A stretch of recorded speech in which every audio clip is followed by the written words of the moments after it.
Bien, alors maintenant nous allons passer au chapitre 5.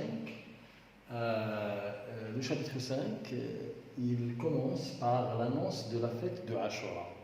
Alors, cette fête-là, elle est tellement importante que le narrateur va lui consacrer presque 3 chapitres, hein. Il sera étalé, disons, sur le 5, le chapitre 5, 6 et 7, hein. Et là, ça montre donc à quel point cette fête a été mémorisée et a été affichée dans la mémoire de l'enfant il se rappelle beaucoup de cette histoire de la fête de Ashura et il nous fait part dans ce roman.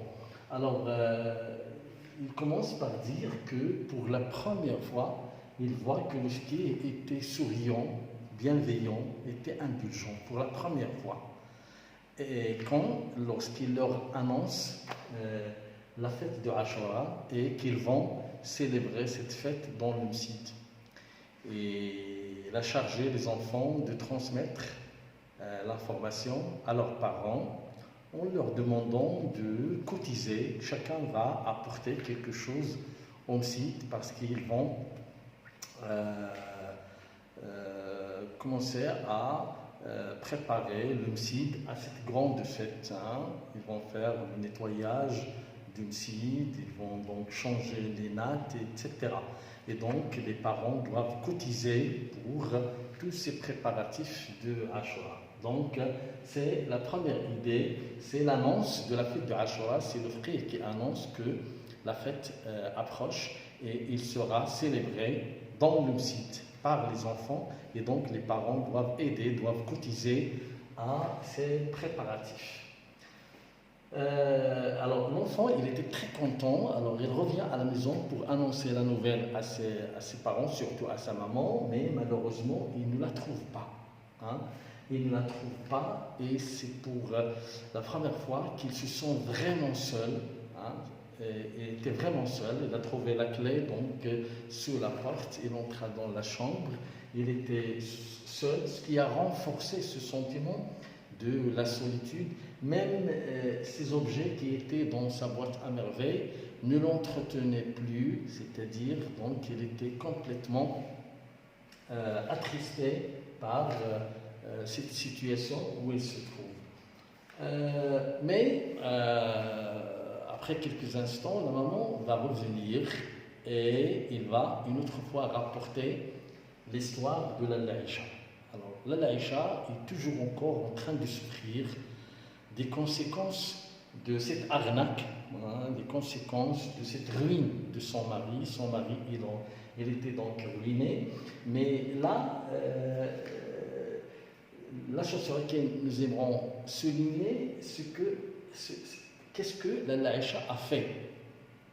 Donc un geste de grande valeur, un geste qui montre, et d'ailleurs peut-être c'est pour cette raison-là qu'on trouve dans le roman que même Ahmed Sraoui a cherché à nous le raconter, c'est que la Laïcha, il a décidé de vendre tous ses bijoux, même le mobilier de la maison, il a vendu tout et il a donné l'argent à son mari pour l'aider afin de relancer son atelier, son projet.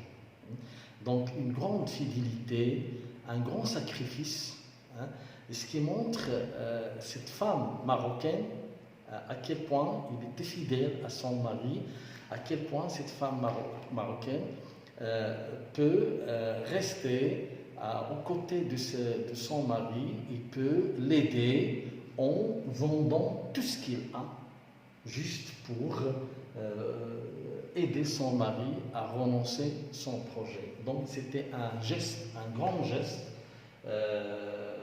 très aperçu par toutes les voisines.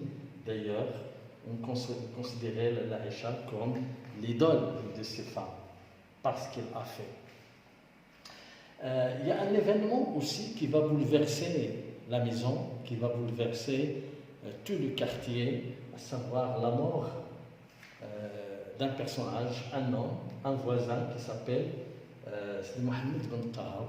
Donc cette mort, il va un petit peu bouleverser l'enfant. L'enfant qui va commencer à méditer, lui qui était rêveur, qui pensait tout simplement à ces puissances invisibles, qui pense à l'autre monde, là, il va s'arrêter pour méditer sur la mort. C'est quoi la mort? Où vont les gens après leur mort? Et son père, pour le concilier, il va lui raconter des histoires de ces personnes-là qui sont mortes et comment ils finissent. Alors, il était tellement malade, l'enfant, tellement touché de la mort de Sidi Mohamed Ben Taha, qu'il commença à pleurer. Hein. Et il avait peur de la mort lui-même. Hein. Il avait peur de la mort. Donc son père le consolait. Et sa maman, pour encore le calmer, lui a donné une chaînette. C'est une petite chaîne, c'est cela. Hein. Une chaînette, c'est une petite chaîne. C'était une chaîne en cuivre. Et qu'est-ce qu'il a fait? Il a pris, lui, et il l'a frotté, il l'a nettoyé, comme il a dit lui-même, il a dit que je sais transformer les objets. Regardez, une autre fois, c'est l'imagination. Et il l'a tellement frotté qu'il est devenu un bijou d'or, comme il a dit lui-même. Hein? C'est-à-dire quelque chose de très grande valeur. Et nous avons dit que lui, il aimait ces objets-là. Ce sont ces objets-là qui formaient sa boîte à merveille et qui formaient en réalité ses amis. Alors la chaîne, elle était maintenant extraordinaire, elle était brillante, c'était un bijou d'or. Il la contemplait, il la voyait, il l'avait entre les mains, en train de la voir, lorsque le chat de Zénab est entré. Alors, lorsqu'il a vu le chat de Zénab, et rappelez-vous, j'ai déjà fait allusion à ceci, on va trouver cette scène dans le chapitre 5, lorsqu'il a vu le chat de Zénab, il va l'inviter pour qu'il vienne jouer avec lui. Hein? Alors, le chat va venir vers lui et il va lui mettre la chaînette autour du cou. Et bien sûr, les chats n'aiment pas en général, ils n'aiment pas qu'on leur mette quelque chose autour du cou. Donc, il était tellement embarrassé qu'il cherchait donc à l'enlever. Lorsque l'enfant voulait la lui retirer, elle était peur, le chat était peur, et il s'est enfui. L'enfant la poursuivait, le chat apeurait, il monta dans la terrasse et l'enfant en fit donc un scandale. Hein? Donc il commençait à pleurer, il n'arrêtait pas de pleurer. Et qu'est-ce qu'il disait? Il disait que, parce que c'était le chat de Zénab, il disait que c'est Zénab qui a envoyé le chat pour lui voler la chaînette.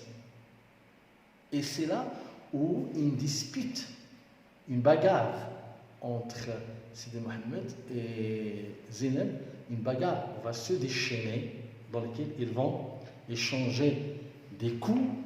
Et ça va se terminer bien sûr par les pleurs, par les sanglots, l'enfant qui va tomber une autre fois malade, hein, tellement en colère contre Zénab et son chat qu'il tomba malade. Voilà donc le chapitre 5. Donc un bref rappel, ça commence par l'annonce de Ashura, les préparatifs. Donc les enfants, ils vont penser à se préparer, à nettoyer le msid, à préparer le msid pour Ashura. L'enfant, une fois qu'il rentre à la maison, il ne va pas trouver sa maman et il sera triste parce qu'il se sentira seul. La maman revient pour raconter ce qu'a fait la Aïcha pour son mari.